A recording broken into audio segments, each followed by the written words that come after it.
खुलुमबाय बड'लेण्ड इंखं टेलिभिजन स्टुडिय'आव आं ललिता गयारि दिनै मोनाबिलिनि गाहाय रादाबफोराव दं। बर' थुनलाइ आफादनि खुंगा 61थि जथुम्माया दिनै नैथि सान। दिनै गोथार ईद उल फितर। गुवाहाटीनि गोदान मेयरखौ सायख'बाय। फेरगावआव 9 थाखोनि फरायसाया क्लास लाफुनायावनो हरखाब जिउ गोमादों। हाइलाकान्दियाव 3 कौटि रांनि ड्राग्स हमदों। गुवाहाटीयाव सासे ना फालांगिरिनिफ्राय 28 लाख रांखौ दुथांफ्रा सेख'ना लाना खारदों।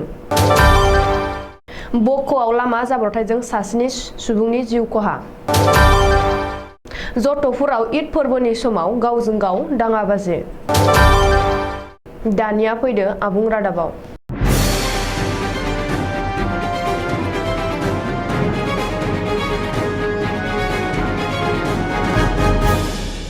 तामुलपुरनि कुसुबारिनि गोजोन फोथाराव सोलिबाय थानाय बर' थुनलाइ आफादनि जथुम्मा दिनै नैथि सानाव आगान सुरबाय। नैथि साननि हाबाफारि बायदियै दिनै फुंनि समाव बर' थुनलाइ आफादनि फिरफिलाखौ बिरहोयो गागि आफादगिरि थरेन बर'आ। बेनि उनाव मुंख्लंफोरनो बिबार बावजेनो लेङाइ आफादगिरि सीताराम बसुमतारिया। फिरफिला बिरहोखांनायनि उनाव मावसुम हान्जानि गार्ड अफ अनार नाजा आफादगिरि थरेन बर'आ आरो गावनि बेसेनगोसा बिबुंथि लाखियो। बबेखानि फिरफिला बिरहोनाय आरो मुंख्लंफोरनो बिबार बावनाय हाबाफारिनि उनाव बर' थुनलाइ आफादनि आफादगिरि थरेन बर'आ खौरांगिरिजों मोगा-मोगियाव बुंदों। रमान हांखोनि सोमावसारनाय बर' राव थुनलाइखौ जौगाखांहोनाय आरो गोलाव सम बड'लेण्ड सोमावसारनायाव मुंख्लं जालांनाय मुंख्लंफोरखौ बिबार बावनानै गोसोखांदों। बेजों लोगोसेनो बर' थुनलाइ आफादनि खामानि मावनानै जायफोर रुंसारि जालांबाय आरो मुंख्लं जालांबाय बिसोरखौ गोसोखांनानै आलादायै आरो जर'खायै बिबार बावनाय जायो। मख'नो गोनांदि दिनै नैथि सानाव आफादनि फिरफिला बिरहोनाय आरो मुंख्लंफोरनि बिबार बावनाय हाबाफारिनि उनाव बर' थुनलाइ आफादा सिगाङावनो फोसावखानाय बायदियै थुनलाइयारि बान्थाजों लोगोसे गुबुन गुबुन आयदानि बान्थाफोरखौ राननाय जायो आरो बान्था मोनगिरिफोरखौ बरायो। बेजों लोगोसेनो बानजाय आफादा दिहुननाय बिसिम्बि मोखां लाइसिखौ बारग' मन्थ्रि थानेश्वर बर'नि आखाइजों बेखेवनाय जायो। बे बान्था राननाय हाबाफारियाव गाहाय आलासि महरै बाहागो लायो आसामनि सोलोंथाइ मन्थ्रि ड रनेश पेगुआ। दिनै गोथार ईद उल फितर। बुहुमनाङैनो दिनै इस्लाम धोरोमारिफ्रा गोथार ईद उल फितर फालिदों। आसामावबो इस्लाम धोरोमारिफ्रा बोसोरनैनि उनाव देग्लाय उदाङै ईद उल फितर फालिदों आरो नामाज फरायदों। मख'नो गोनांदि थांनाय बोसोरनैनि गेजेराव कर'ना भाइरासनि अलखद थासारिनि थाखाय उदाङै ईद फालिनो हायाखैमोन आरो उदाङै नामाज फरायनो खाबु मोनाखैमोन। नाथाय बोसोरनैनि उनाव देग्लाय कर'ना भाइरासनि होबथानाय नेमखान्थिफोरखौ बोखारनायनि उनाव देग्लाय इस्लाम धोरोमारिफ्रा उदाङै ईद फालिदों। गुवाहाटीनि गोदान मेयरनि मुंखौ दिनै फोसावबाय। मृगेन सरनियाखौ गुवाहाटी नोगोरमानि मेयर एबा जिएमसिनि मासिगिरि महरै नैथि खेबनि थाखाय सायख'बाय। बिजेपिनि मावख'आव गिबि मन्थ्रि ड हिमन्त बिश्व शर्मा, रायजोआरि बिजेपिनि आफादगिरि भबेश कलिता आरो दोलोनि माखासे दैदेनगिरिफोरनि बाहागो लानायाव गोनांथार मेल खुंनानै गुवाहाटी नोगोरमानि गोदान मेयरनि मुंखौ सायख'यो। मख'नो गोनांदि बारग' मेयर मृगेन सरनियानि मुङाव गिबिनिफ्रायनो गुवाहाटीनि गोदान मेयरनि रेसाव दङमोन। बेजों लोगोसेनो लेङाइ मेयरनि रेसाव मेघना हाजरिकानि मुङा जौसिनाव दङमोन। जोबनायाव मृगेन सरनियाखौ नैथि खेबनि थाखाय गुवाहाटीनि मेयर महरै सायख'यो आरो 22 नं वार्डनि बिजेपिनि सोद्रोमा रिस्मेता रायखौ लेङाइ मेयर महरै सायख'यो। मख'नो गोनांदि मित्रदल असम गण परिषदखौ नागारनानै बिजेपिआ गुवाहाटीनि मेयरखौ मुंखौ फोसावदों। बेखौबो मख'नो नांगोनदि बे खेबाव गुवाहाटी मिउनिसिपाल कर्परेसननि मोन 60 वार्डनि गेजेराव बिजेपिआ मोन 52 वार्डआव देरहाहादों आरो एजिपिआ मोन 6 वार्डआव देरहादों।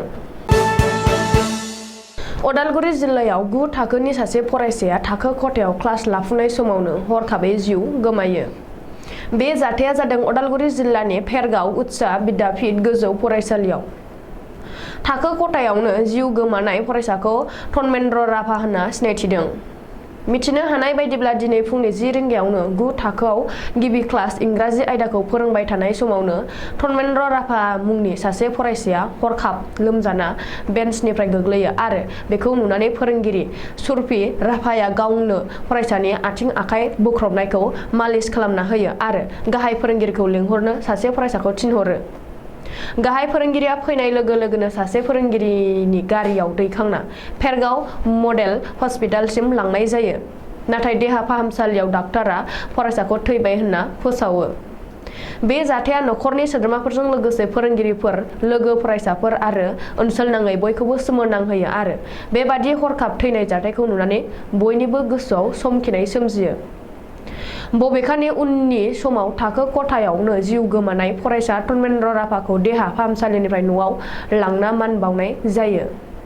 मख'नो गोनांदि बे जाथायखौ गोथौ दुखु मोननाय फोरमायनायजों लोगोसे एबसु आसु, फेरगाव फ्रेन्डस क्लाब आरो गुबुन गुबुन आफादफोरा दुखुथिया नखरजों दुखुआव बाहागो लाफायो। ड्राग्सनि हेंथायै हाइलाकान्दि पुलिसनि मोनसे जाफुंसारनाय अपारेसन। बे अपारेशनाव हाइलाकान्दि पुलिसा कौटि रांनि ड्राग्स हमदों। रिपर्ट बादिब्ला हाइलाकान्दिनि 6 नं राजा लामायाव पुलिसा सिग्रोमनानै 2.6 केजि याबा टेब्लेट आरो 357 ग्राम हेर'इन जब्द खालामनो हादों। बबेखानि हाइलाकान्दि पुलिसा जब्द खालामनो हानाय निसा गोनां टेब्लेट आरो ड्राग्सनि बेसेना 3 कौटिनिबो बांसिन बेसेननि जागोन होनना मिथिनो हादों। पुलिसा सुलुङाव फोरमायनाय बादिब्ला राजा लामानि सेरावनो सिग्रोमनानै MZ-029626 नम्बरनि गंसे मारुति एल्ट' गारिनिफ्राय कौटि रांनि ड्राग्सखौ बोखांनो हायो। बबेखानि ड्राग्स माफियाफोरा गारिनि थाव टेंकियाव सोनानै कौटि रांनि ड्राग्सखौ लाखुमाबोदोंमोन, नाथाय पुलिसनि जेआव गोग्लैदों। सासे ना फालांगिरिनिफ्राय सिनाय मोनै दुथांफोरा हरखाब फैना गासै रांखौ सेख'ना लाना थांजोबदों। मख'जाथावदि गुवाहाटीआव जाखांफुनाय सासे ना फालांगिरिया गावनि खस्थ'जों दोनथुमनाय रांखौ KMF बेंकआव दोनहैनो स्कुटिजों लामा थांनायावनो उनथिंजायनिफ्राय गंसे बाइकजों सानै सिनाय मोनै दुथांफ्रा हरखाब फैना लाखिफैना ना फालांगिरिनि गासै रांखौ सेख'ना लाना थांजोबो। सुलुङाव मिथिनाय बायदिब्ला ना फालांगिरिनि गासै राङा 28 लाख रांमोन होनना मिथिनाय जादों। आथिखालाव लामा जाब्रथाय जानानै सुबुंफोरनि जिउ गोमानांबाय थानाया गोदान बाथ्रा नंला। जेसेनो गारि मटरनि अनजिमाया होंगो दोंगो बांनायनिफ्राय बांलांदों एसेनो लामा जाब्रथाय जाना सुबुंफोरनि जिउ गोमानायनि अनजिमायाबो जोबनो गैयै जालांगासिनो दं। मख'जाथावदि बकरनि सिंगर फालाफारायाव गंनै बाइक गारिनि गेजेराव हरखाबै सौग्रावलायना जायगायावनो सासे सुबुंनि जिउ गोमायो आरो गुबुन गंसे बाइकनि सासेया गोब्राब जोखोम जायो। हरखाबै लामा जाब्रथायजों जिउ गोमानाय सुबुंखौ कालिहार बिचिन्ट्रानगरनि भबेश बरा आरो गोब्राब जोखोम जानाय सासेखौ शास्त्री राभा होनना सिनायथिनाय जादों। ईद फोरबोनि समाव गावजों गावनि गेजेराव अन्थाइ खुबैलायनानै गिख्रंथाव दाङाबाजि सोमजिदों। समबारखालि हराव ईदनि समावनो जतमपुरनि जालरी गेटआव इस्लामिकफोरा उदांस्रि दावहारु सोरगियारि बालमुकुन्दनि मुसुखायाव इस्लामिक फिरफिला बिरहोनो नागिरनाय समावनो हरखाबै सोरबा सिनाय मोनै हानजाया फैनानै बिसोरनि सायाव थाद'नाय गैयाजासे अन्थाइ खुबैफैयो। बेरेखा हानजानि बेबादि थाद'नाय गैयै अन्थाइ खुबैनाय जाथायाव इस्लामिक हानजानि गोबाङानो गोब्राब जोखोम जायो।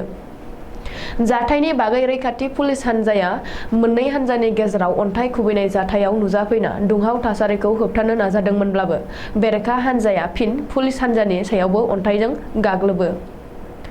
दायो पुलिसा दुंहाव थासारिखौ सुग्लायहोनानै ईद सिबियारि इस्लामिकफोरखौ मोजाङै मोजां ईद फोरबोखौ फालिफिननो बिथोन होफिनबाय।